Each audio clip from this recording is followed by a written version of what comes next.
Hi guys, welcome back to my channel. This is your girl Fanteba April. I'm a Ghanaian YouTuber based in Tema.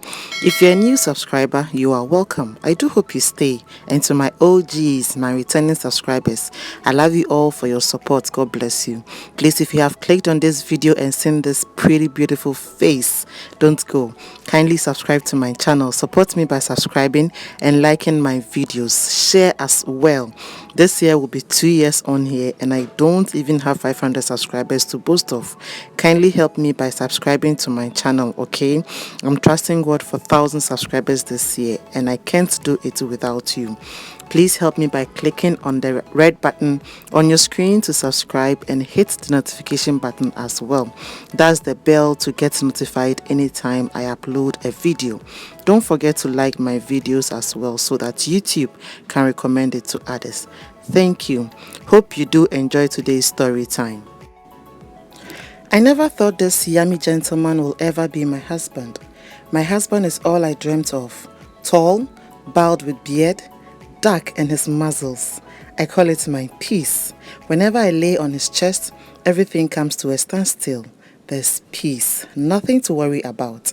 Before I met my husband, I had already gone through a series of heartbreaks, ones that made me want to end my life and others that almost made me lose my mind.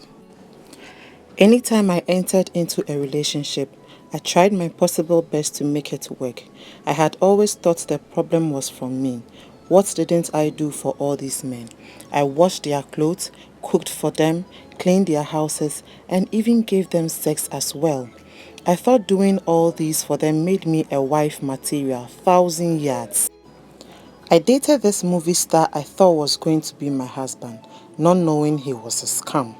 He was so sweet. He was the first among the numerous to introduce me to his family. He took me shopping, went to every movie premiere with him. In fact, I was by his side everywhere he went. We went on vacations in Dubai, Maldives, you just name it. We started planning for our wedding, shopped for everything for our traditional marriage. Let's call him Idris. Idris never did anything for me to suspect him. And I was also not smart to think why he didn't let me keep the marriage things in my house.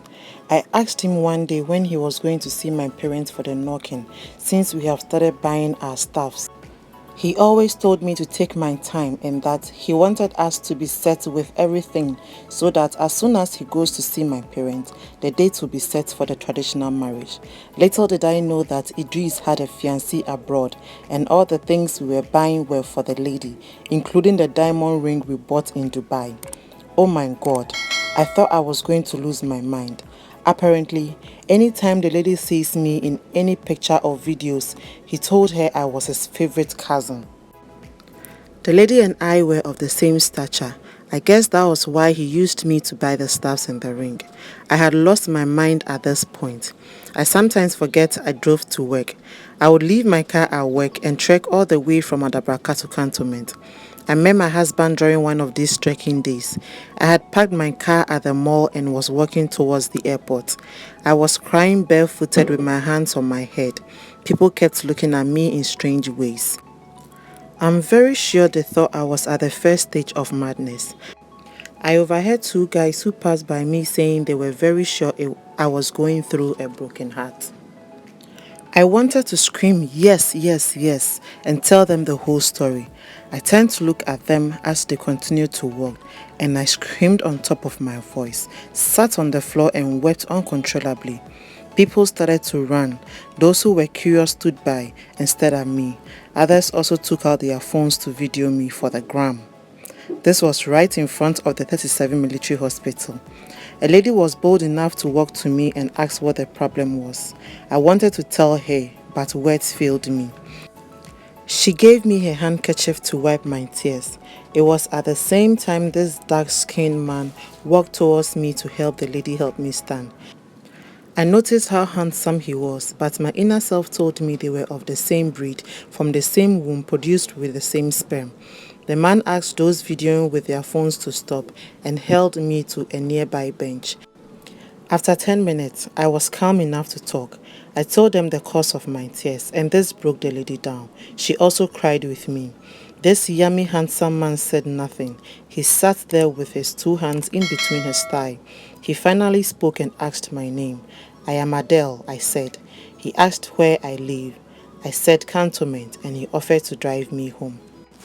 It was at this juncture I came to my senses and realized I had left my car at the mall. I refused their offer because I didn't know him, and the rate of kidnapping was high.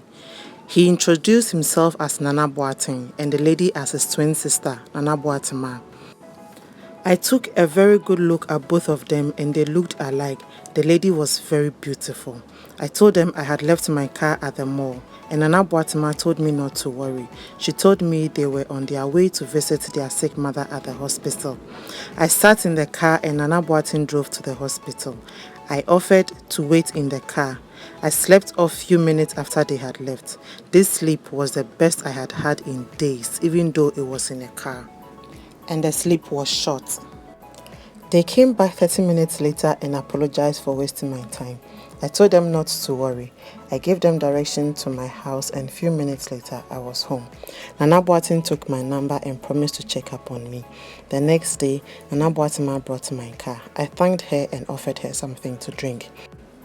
We had a long chat and it seemed we had known ourselves for long. They both became like family. They visited me regularly and sometimes went out to the beach or club with their friends. Their home became my home. Their mother loved me and sometimes asked me to stay and spend the night or weekend whenever I visited them. I fell in love with Nana Boateng, but I was scared to let him know. I knew he was in love with me also. I saw it in his eyes. One day during my visit to their home, he asked me to be his girlfriend and his mother said yes, she will be. We all laughed at her and burst into laughter and I said yes. Today, I walked down the aisle to meet my yummy handsome husband to say yes to eternity and become Mrs. Mensah. Hope you enjoyed today's story time. Please don't forget to subscribe, like this video, share it to family and friends, and leave your girl a comment. Let's get interactive in today's video. I love you and there's nothing you can do about it, but God loves you more. Stay blessed. Mwah.